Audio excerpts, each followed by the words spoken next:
하나님 말씀 보겠습니다. 누가복음 2장. 누가복음 2장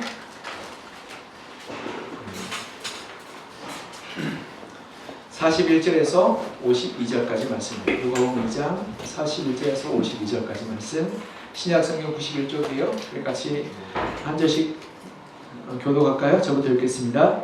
그의 부모가 해마다 6월절이 되면 예루살렘에 가더니 그래서 12살 되었을 때 그들이 이 절기에 발레를 따라 올라갔다. 그날들을 마치고 돌아갈 때 아이 예수는 예루살렘에 머무셨더라. 그 부모는 이를 알지 못하고 동행 중에 있는 줄로 생각하고 화나기를 간 후 친족과 아는 자 중에서 찾되 만나지 못하며 찾으면서 예루살렘에 돌아갔더니 사흘 후에 성전에서 만난즉 그가 선생들 중에 앉으사 그들을 기도하시며 기도하시니 듣는 자가 다 그 지혜와 대답을 놀랍게 여기더라.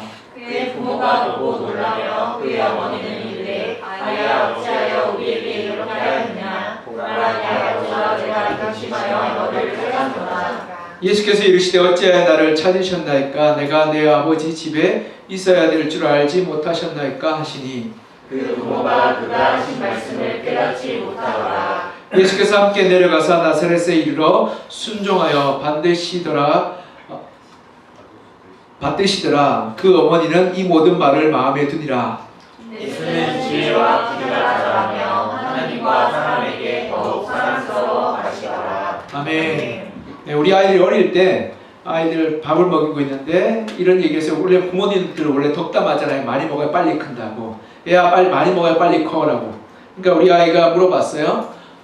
많이 먹으면 아빠만큼 크냐고. 그러니까 맞다, 아빠만큼 커. 그랬더니 아빠 많이 먹을게. 아빠도 많이 먹고 많이 커라고 얘기하더라고요.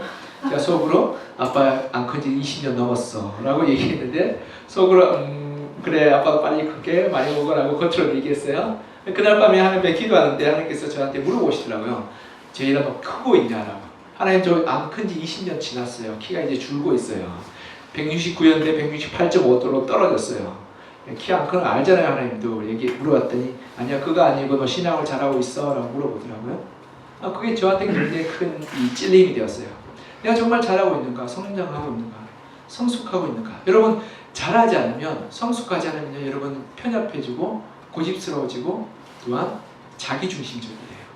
요즘 많은 세대들이 이 편협하고 고집스럽고 자기중심적이라고 생각해요. 요즘 영포티란 말도 있어요. 영포티 하면 어떻게 생각해요?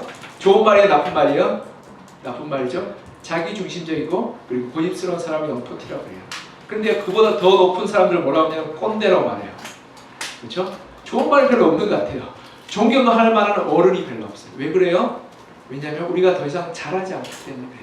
성장하지 않고 잘하지 않게 될 때 우리는 나 생각에 갇히게 되고 나 중심적으로 행동하게 되고 내 생각이 전부인 줄 알게 돼요. 그렇게 될 때 나와 다른 사람의 의견을 수용하지 못하게 되면 그들을 품을 수 없게 되는 거예요. 어른은 모든 사람을 책임지는 거예요. 모든 사람을 품을 수 있는 거예요.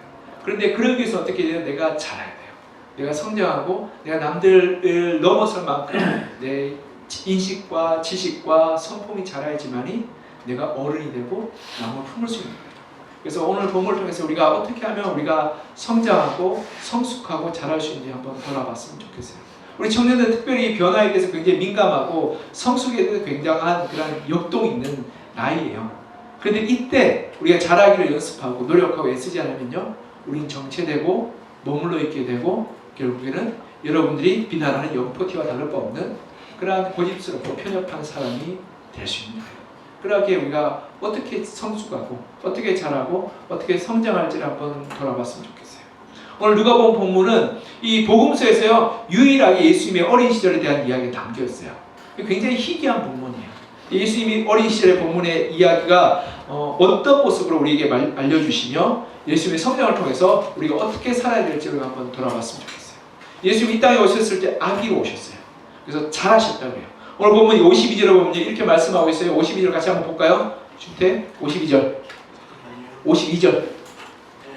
그렇지. 같이 읽을까요? 시작. 예수는 지혜와 키가 자라가며 하나님과 사람에게 더욱 사랑스러워 하시더라. 아멘. 52절을 보면 지혜와 키가 자라갔다고 해요. 예수님께서 잘하셨어요. 성장하셨어요. 예수님을 자라는데 우리가 예수님을 따라 우리가 더 자라야 되지 않겠어요? 그렇죠? 그래서 우리가 자라기를, 성장하기를 소망하고 결단하고 또 다짐했으면 좋겠습니다.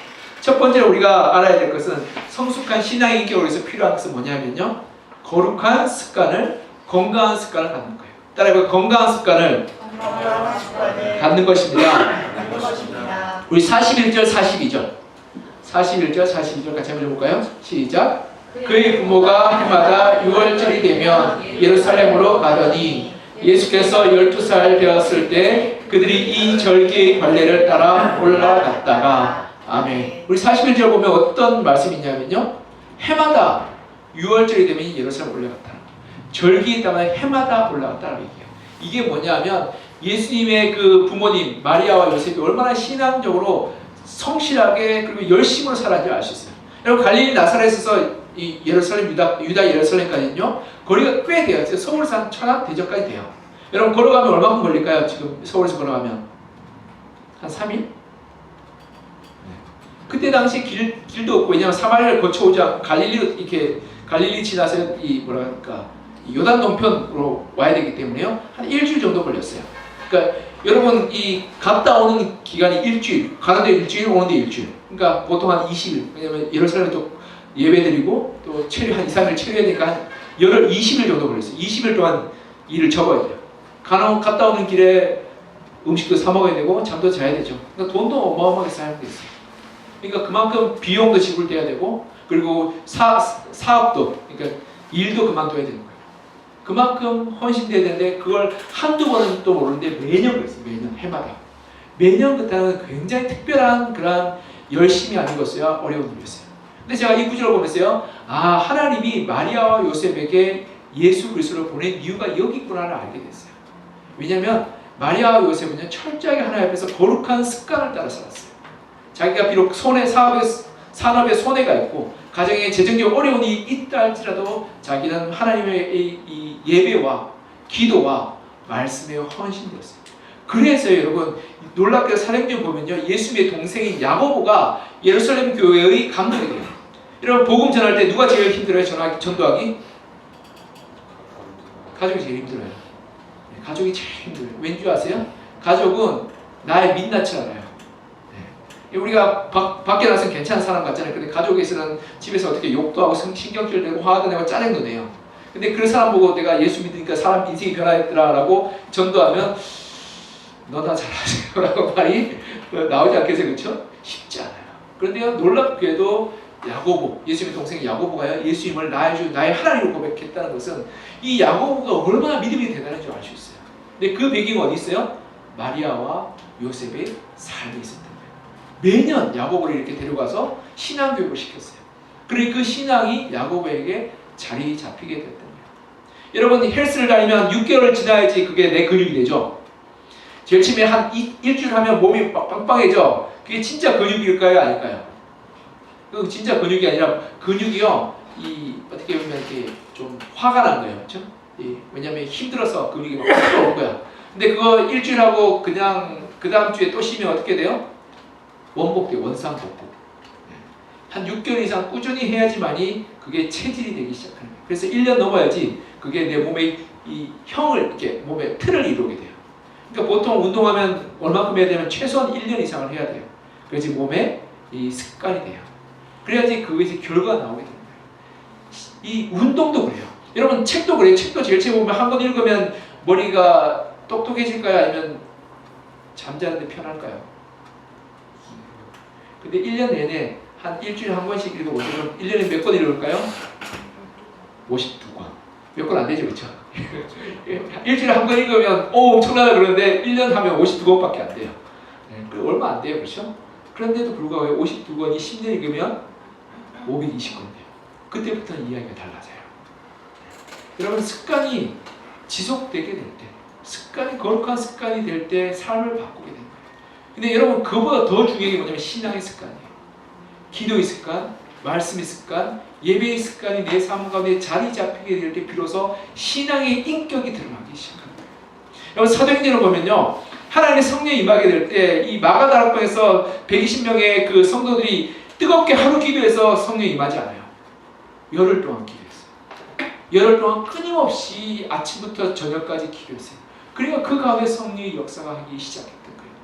우리 한국교회 1905년에 평양의 대부흥운동이 일어났을 때 여러분 어떻게 기도운동이 일어났냐면 2주 동안 선교사들이 사경을 가졌어요. 성령을 보다. 그때 당시에 인도에 그리고 스코틀랜드에 성령 부흥의 역사가 일어났어요.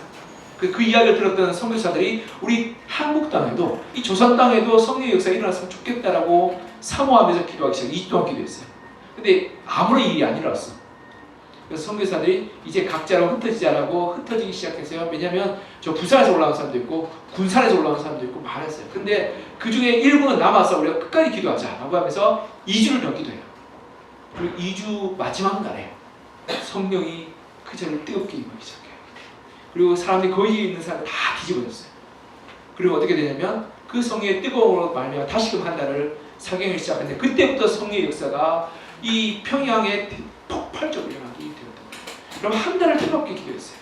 그 기도의 습관들을 한 달을 뜨겁게 그 성전을 지새우고 눈물로 기도하다가 성령의 역사가 일어나게 되었던 거예요. 그리고 이 조선 사람들의 신앙의 체질이 바뀌기 시작했어요. 여러분 신앙의 체질이 바뀌고 우리가 신앙을 성숙하려면 어떤 걸 필요하냐면 이러한 습관이 필요해요. 지속하는 습관. 우리가 기도의 지속, 말씀의 지속, 예배의 지속하는 습관들이 필요해요. 우리가 2025년을 어떻게 살았는지 모르겠어요. 근데 2026년에 우리가 기도의 습관을 한번 들여봤으면 좋겠어요. 우리 청년들이 하루에 한 10분?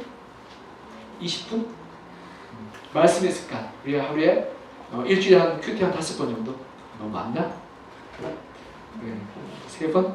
제가 마음이 약해서 자꾸 줄어드는데 그렇게 한번 해봤으면 좋겠어요. 근데 그게 일주일 하면 3번밖에 안 되지만 1년 하면 150번. 그리고 10년 하면 몇 번이면 1500번. 습관이 쌓이면 그것이 신앙의 인격이 되어가는 거예요. 우리가 그렇게 한번 쌓았으면 좋겠어요. 두 번째 우리가 살펴볼 것은 뭐냐면요. 성숙한 신앙의 인격은요. 되돌아가는 것을 두려워하지 않는 거예요. 따라해볼까요? 되돌아가는 것을 두려워하지 않는 것이다. 44절 45절 같이 한번 읽을까요? 44, 45절 시작. 동행 중에 있는 줄로 생각하고 하룻길을 간 후 친족과 아는 자 중에 찾되 만나지 못하며 찾으면서 예루살렘으로 돌아갔더니 아멘. 마리아와 요셉이 예수님을 잃어버렸어요. 하룻길을 갔어요. 하룻길을 엄청 많이 갔죠, 그렇죠? 하룻길을 갔는데 예수가 없는 거야. 그래서 깜짝 놀랐어요. 그래서 어떡하냐 발을 동동 구리고 있지 않고 어떻게 하면 찾아서 다시 예루살렘으로 돌아오게 돼요. 그래서 책임지기. 예수님을 책임지기 위해서 다시금 돌아와요. 자기의 실수가 발견되자 즉시로 되돌아갔던 거예요. 여러분 사람은 누구나 실수를 저질러요. 잘못할 수 있어요. 그런데요 어떤 사람은 그 실수를 덮어버리고 그리고 부인해요. 그런데요 그렇게 자기를 실수를 감추고 부인하게 될 때 성숙할 수 없어요. 여러분 진짜 성숙한 사람은 어떤 사람이면 그 문제에 대해 책임지는 사람이에요. 책임감을 가지고 그 문제를 내 문제라고 여기는 사람이 성숙하게 돼요. 가정의 문제 앞에서요 그 가정의 문제를 내 문제라 여기고 내가 나서고 되고 내가 바꾸려고 할 때 가정의 주인이 그 사람이 돼요. 공동체 문제 앞에서 내가 그 문제를 아파하고 속상해하며 그 문제를 좋은 방향으로 개선하고자 노력하는 사람이 그 공동체의 주인이에요. 나라의 주인이 어떤 사람이에요? 요즘에 나라 보면 정치 서로 비판하고 비난하고 손가락질해요. 근데 그 문제를 가지고 아파하고 책임지려 하는 사람이 그 나라의 주인이 되는 거예요. 여러분 우리 청년들이 자기 인생의 주인이 되었으면 좋겠어요. 여러분 삶의 주인이 누구예요? 여러분 자신이에요. 그러면 어떻게 해야 돼요? 나의 잘못과 나의 부족함과 나의 실수를 고백하고 인정하고 되돌이킬 수 있는 사람이 되어야 되는 거예요. 하나님은 나의 연약함과 부족함을 되돌이킬 때 그리고 돌아설 때 그럴 때 하나님께서 그 가운데 역사해 주세요. 우리가 비록 약하고 부족하고 힘이 없지만 그러나 우리가 되돌이킬 때 하나님께서 도와주세요. 여러분 이렇게 한번 결단해 봤으면 좋겠어요. 내가 작심삼일을 2026년에는 몇 번 하면 좋을까요?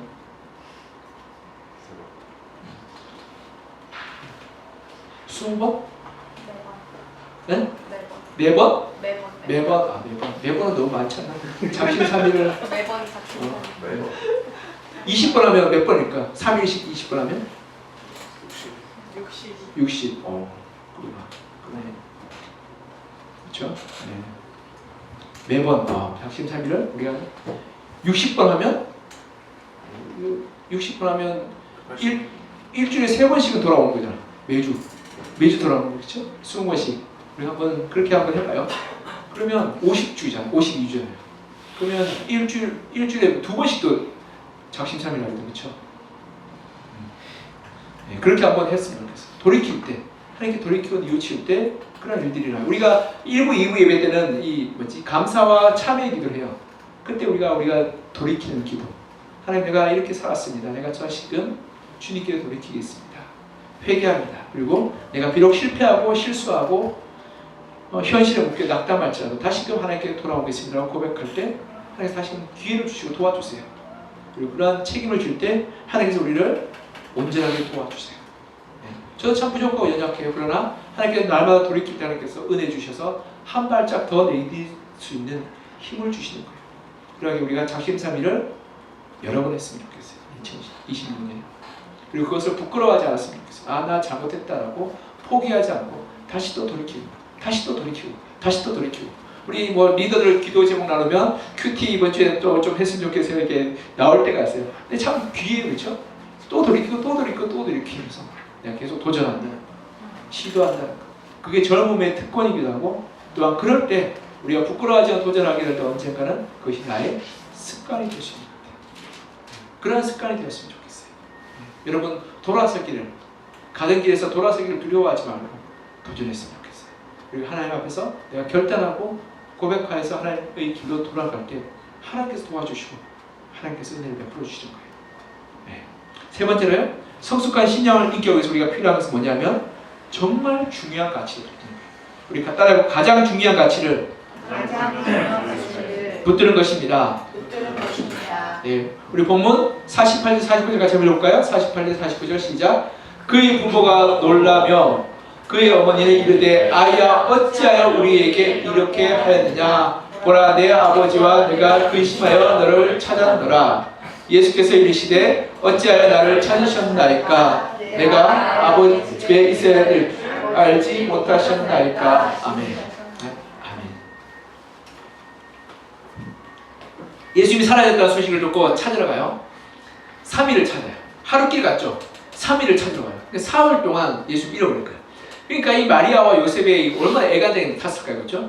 4월 동안 애를 못 찾았어. 애가 어디가 죽었나 보다. 애가 어디가 배고프고 있지 않나.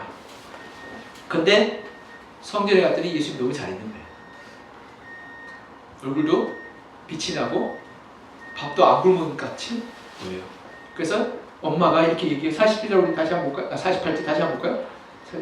보세요. 그의 부모 보고 놀라며 그의 어머니 이르되 아이야 어찌하여 우리에게 이렇게 하였느냐.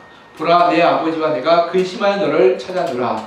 여러분 한번 읽어보세요. 이게 책망하는 말일까요? 칭찬하는 말일까요? 책망하는 말이죠. 어머니가 화가 났어요. 우리가 생고생에 3일 동안 잠도 못 자고 아이를 찾았어요. 근데 예수님은 성전에서 잘 먹고 잘 있는 거야. 너무 화가 나는 거 아니겠어요? 그렇죠? 아버지는 이렇게 엄마 이러면 어떡하나 죽으면 어떡하나 이러면서 이렇게 눈물을 흘리면서 찾았는데 애는 너무 호의호식하고 잘 먹고 잘 있는 거지. 그러니까 화가 났어. 열받는 게 느껴지죠, 그렇죠? 내가 어찌하여 우리에게 이렇게 하느냐. 내가 어제 내가 지금 잠도 못 자고 지금 걱정 때문에 죽는데 너 이렇게 잘 먹고 잘 살 수 있냐고 화가 났어요. 근데 여러분 한번 생각해 보십시오. 아이가 없어졌어요? 누구 책임이에요? 부모의 책임이죠. 부모의 책임이에요. 부모가 아이를 지키고 보호하고 그리고 아이를 돌봐야죠. 자기가 잃어버렸어요. 근데 지금 누구한테 책임을 물어요? 아이한테 물어요. 그리고 더 나아가. 여러분 아이가 배고프고 굶주리고 있는 게 좋을까요? 잘 먹고 잘 있는 게 좋을까요? 잘 먹고 잘 있는 게 좋은 거 아니에요? 그렇죠? 예수님이 이게 굉장히 지혜로웠던 것 같아요. 왜냐하면 여러분 한번 생각해보세요. 부모를 잃어버렸어. 그럼 아이가 부모를 찾기 위해서 나가는 순간 길이 엇갈리면 어떻게 되냐면 이상가족 되는 거예요. 이때 당시 전화가 있어요. 뭐 주소가 있어요. 텔레비전이 있어요. 인터넷이 있어요. 잃어버린 찾을 방법이 없어요. 그러니까 어디서 길을 잃어버린 제일 좋은 방법은 뭐냐면 그 자리에 가만히 있는 거예요. 그리고 도움을 구하는 거예요. 그게 가장 지혜로운 방법. 예수는 어디 있었어요? 성전에 있었어요. 정말 똑똑했던 것 같아요. 지혜롭게. 그리고 성전에 있으면서 랍비와 율법학자들과 이야기하니까 어떻게 해요? 애가 너무 예쁜 거지. 10살, 12살짜리 애가 막 이야기하는데 랍비왕 율법학자들이 이야기하니까 너무 이렇게 신기한 걸 우리가 어떻게 해요? 밥 사줘. 야 와서 좀 먹어. 그러니까 3일 동안 예수님은 한 끼도 안 굶었어요. 그러니까 얼굴에 빛이 나지.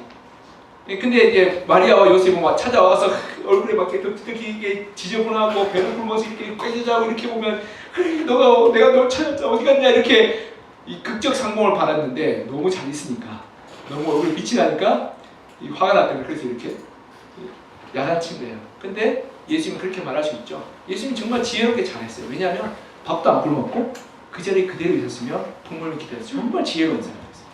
근데 그렇다면 어머니 아버지 한번 생각해요. 누구 잘못입니까? 라고 따지기 시작하면 누가 이길까요? 예수님이 이겨요. 왜냐하면 누구 책임이야? 부모님 책임이잖아요.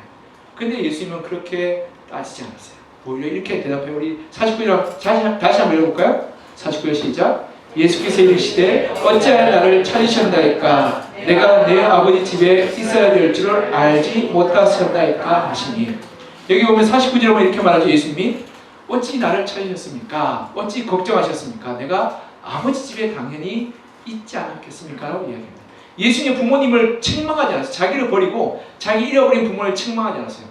자기가 3일 동안 너무 힘들었던 것 때문에 부모님한테 원망하지 않았어요. 오히려 걱정하지 마시오. 나는 당연히 내 아버지 집에 있어야 하는 것인 줄 왜 모르십니까? 라고 말하며 부모님을 오히려 격려했어요. 그리고 이 말씀에 굉장히 숨겨진 의미가 있는데요. 단순히 아버지와 어머니를 잃어버렸기에 내가 내 아버지 집에 있는 것이 아니라 예수님의 그 삶 가장 중심의 목표가 뭐예요? 하나님이 중심이에요. 하나님을 우리가 중심으로 삼게 될 때 우리의 길을 잃어버리고 자녀를 잃어버리고 삶을 잃어버리게 될 때 어디로 나아가야 된다고요? 아버지 집으로 돌아가야 된다. 그래서 50절에 보면 그 부모가 그가 하신 말씀을 깨닫지 못하더라고 기록하고 있어요. 왜냐하면 이것은 인생의 통찰을 주는 말씀이었어요. 우리 삶의 길을 잃어버렸을 때, 삶의 방향을 잃어버렸을 때, 중요한 것을 잃어버릴 때 우리가 어디로 돌아가야 되냐면 하나님 아버지 집으로 돌아가야 된다고 예수님이 알려주고 있는 거예요. 기도해야 되지 않습니까? 우리가 자녀를 잃어버렸을 때 뭐 해야 된다고요? 기도해야 되지 않습니까? 아버지께 구해야 되지 않겠습니까? 그 아버지 집에 해답과 길이 있지 않습니까? 라고 가르쳐주고 있는 거예요. 우리 인생의 길에 우리가 특별히 청년일 때 우리가 어디로 가야 될지 어떻게 살아야 될지 참 혼란스러워요. 잘 모르겠어요. 그렇죠? 어떤 사람을 만나야 되고 누구랑 결혼해야 되고 어떤 직장을 가져야 되고 어떤 학교를 가야 되며 어떤 전공을 선택하고 어떤 삶을 살아야 될지를 우리가 참 모를 때가 참 많아요. 그럴 때 우리는 어떻게 해요? 길을 잃고 방황할 때가 있어요. 근데 그 해결책이 되는 분이 누구라고요? 하나님, 우리 아버지입니다. 우리 아버지 집으로 돌아가 아버지의 그런 길을 구하고 방법을 구하고 그리고 하나님께 묻게 될 때 하나님께서 우리의 삶의 좋은 목자가 돼서 우리 선한 길로 의의 길로 인도하여 주신다라고 말씀해요. 그리고 내가 길을 잃고 마음이 답답하며 속상할 때 그 가운데 우리를 붙들어 주시고 우리를 지켜주시고 함께 하신 분이 하나님이라고 말씀하는 거예요. 그래서 우리가 우리 삶 가운데 가장 중요한 것만 잃어버리지 않아요. 젊을 때 우리가 어디로 가야 될지 무엇을 해야 될지 모르고 있고 생고생하면서 우리 마리아와 요셉처럼 아이를 찾아서 3일 동안 잠도 못 자고 밥도 못 먹고 어디 있냐고 고생하고 생고생하고 있을 때 하나님께서 우리 자녀를 지켜주실 거야 라고 붙들고 나아가 하나님을 의지하게 될 때 그 가운데 하나님이 주시는 길과 빛이 보이기 시작한다는 거예요. 우리 그것을 잊지 않았으면 좋겠어요.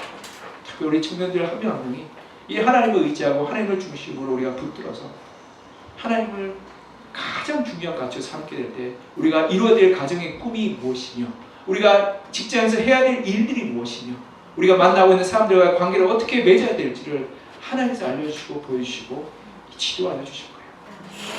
그것이 바로 우리가 하나님 중심으로 살아갈 때 이루어지는 놀라운 하나님의 기적과 같은 일들인 거예요. 이러한 신앙으로 우리가 붙들게 될 때요 우리가 2026년에도 우리 삶 가운데 헤매거나 그리고 혼란스러워하지 않고 하나님께서 알려주는 한 걸음 한 걸음을 내딛게 될 때 그 가운데 하나님 놀라운 역사 은혜가 이루어질 것을 보게 된 거예요.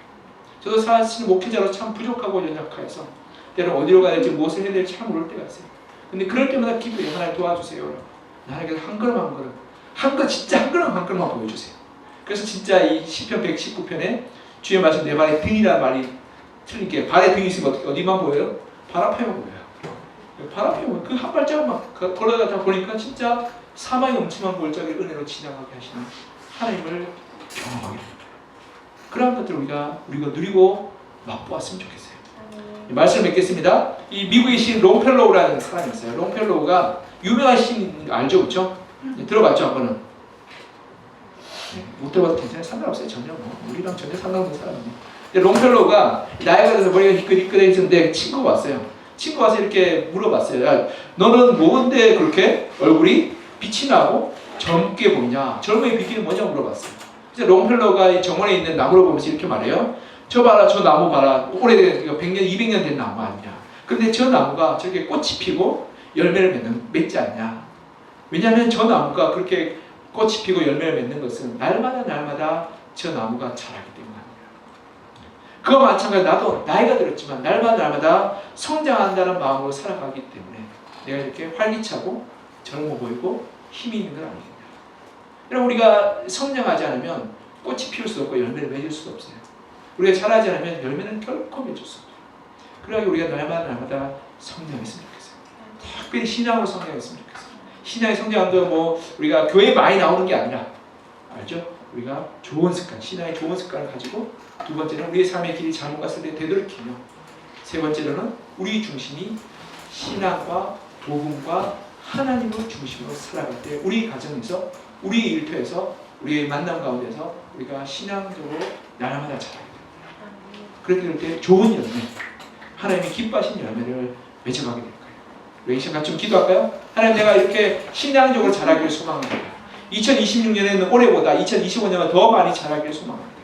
내가 신앙의 좋은 습관, 기도하는 습관, 말씀 보는 습관, 예배와 찬양하는 습관을 갖게 하여 주시고 감사하는 습관을 갖게 하여 주십시오. 그리고 때로는 내가 잘못 갔을 때 하나님께 되돌아오는 것을 부끄러워하지 않게 하여 주십시오. 하나님, 그리고 또한 내 삶의 중심이 하나님이 되게 하여 주셔서 우리 가정 가운데서 하나님이 중심되어 주시고 우리 삶의 일터 가운데서 하나님이 가치관으로 살게 하여 주시고 내가 사람들과 만나는 중심 가운데서 하나님이 내 삶의 주제가 되어 주시고 이야기의 대화의 그런 중심이 되게 하여 주셔서 우리가 사랑과 축복과 그리고 섬김으로 우리가 하나님의 뜻을 따라 행하게 도와달라고 이제 우리 함께 기도할까요? 기도하겠습니다. 아버지 하나님, 하나님께서 우리가 내 앞에 역사에 주시고 내게 부르셔서 주의 말씀과 우리 시간에 인도하심을 우리가 소명하여 소망합니다.